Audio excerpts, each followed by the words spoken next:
গানে গানেই যার সারাটা জীবন, সেই সুরের পাখির জীবনে বারবার কেন সুরপতন? ক্লোজ আপ ওয়ান খ্যাত জনপ্রিয় কণ্ঠশিল্পী মৌসুমী আক্তার সালমা। লালন কন্যার জাদুকরী কণ্ঠ দিয়ে তিনি জয় করেছেন কোটি মানুষের হৃদয়। কিন্তু খ্যাতির শিখরে থেকেও ব্যক্তিগত জীবনে বারবার হোঁচট খাচ্ছেন এই শিল্পী। প্রথমে এমপি শিবলি সাদিক, আর এবার দীর্ঘ 5 বছরের সংসার জীবনের ইতি টেনে দ্বিতীয় স্বামী সানাউল্লাহ নূরের সাগরের সঙ্গেও বিচ্ছেদ ঘটল সালমার। কেন বারবার ভাঙছে তার সাজানো সংসার? কি এমন ঘটল যে বিচ্ছেদের পথে বেছে নিতে হলো তাকে? আসুন জেনে নেই সালমার সাম্প্রতিক ডিভোর্স, তার উত্থান পতন এবং জীবন সংগ্রামের অজানা সব তথ্য। কুষ্টিয়ার দৌলতপুর উপজেলার এক সাধারণ মেয়ে মৌসুমী আক্তার সালমা। ছোটবেলা থেকেই লালন শাহের গান তাকে ভীষণভাবে টানত। ওস্তাদ শফি মণ্ডলের হাত ধরে তার গানে হাতে খড়ি। তবে তার জীবনের মোড় ঘুরে যায় 2006 সালে। মাত্র অল্প বয়সে এনটিভির reality show close up one তোমাকেই খুঁজছে বাংলাদেশে অংশগ্রহণ করেন তিনি। তার দরাজ কণ্ঠের লোকগীতি বাউলিয়ানা ঢঙে পরিবেশন করে তিনি মুগ্ধ করেন বিচারক আহমেদ ইমতিয়াজ বুলবুল, কুমার বিশ্বজিৎ এবং সারা বাংলাদেশকে।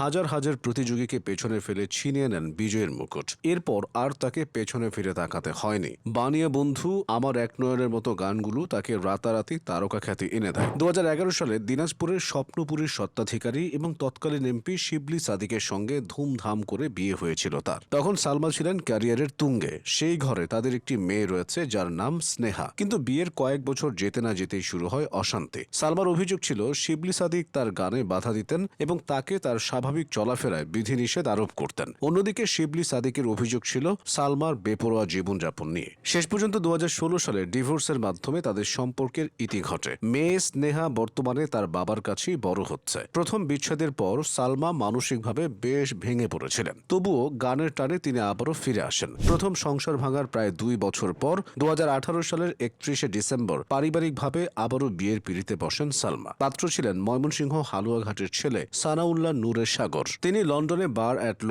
সম্পন্ন করেছেন। সালমা তখন জানিয়েছিলেন তিনি নিজেও আইন বিষয়ে পড়াশোনা করছেন এবং সাগর তাকে এ বিষয়ে অনেক সহযোগিতা করছেন। বিয়ের পর তাদের কোল জুড়ে আসে এক কন্যা সন্তান, যার নাম রাখা হয় সাফিয়া নূর। সব মিলিয়ে মনে হচ্ছিল পেছনের সব তিক্ততা ভুলে সালমা বুঝি এবার তার কাঙ্ক্ষিত সুখের দেখা পেয়েছেন। কিন্তু ভাগ্যের নির্মম পরিহাসে 5 বছরের মাথায় সেই স্বপ্ন ভেঙে চুরমার হয়ে গেল। সালমার দ্বিতীয় স্বামী পেশায় আইনজীবী সানাউল্লাহ নূরে সাগর সম্প্রতি সামাজিক যোগাযোগ মাধ্যমে নিশ্চিত করেছেন তাদের বিচ্ছেদের বিষয়টি। বেশ কিছুদিন ধরেই তাদের মধ্যে মানসিক দূরত্ব তৈরি হয়েছিল। পারস্পরিক মতের অমিল এবং বনিবনা না হওয়ার কারণে তারা এই চূড়ান্ত সিদ্ধান্ত নিয়েছেন। সাগর তার পোস্টে উল্লেখ করেছেন, দাম্পত্য জীবনের ইতি টানলেও সালমার প্রতি তার সম্মান আজীবন অটুট থাকবে। বিশেষ করে তাদের সন্তানের ভবিষ্যতের কথা চিন্তা করে তারা সৌহার্দ্যপূর্ণ সম্পর্ক বজায় রাখতে চান। ভক্তরা এই খবরে বেশ অবাক হয়েছেন, কারণ সোশ্যাল মিডিয়ায় তাদের সুখী দম্পতি হিসেবেই দেখা যেত। ব্যক্তিগত জীবনে ঝড় এলেও সালমা কিন্তু দমে যাওয়ার পাত্রী নন। গানের পাশাপাশি তিনি নিজের পড়াশোনাও চালিয়ে গেছেন। তিনি একটি বেসরকারি বিশ্ববিদ্যালয় থেকে আইন বিষয়ে স্নাতক সম্পন্ন করেছেন এবং লন্ডনে গিয়েও উচ্চতর ডিগ্রি নেওয়ার চেষ্টা করেছেন। তিনি চেয়েছিলেন ব্যারিস্টার হতে, যাতে অসহায় নারীদের আইনি সহায়তা দিতে পারেন।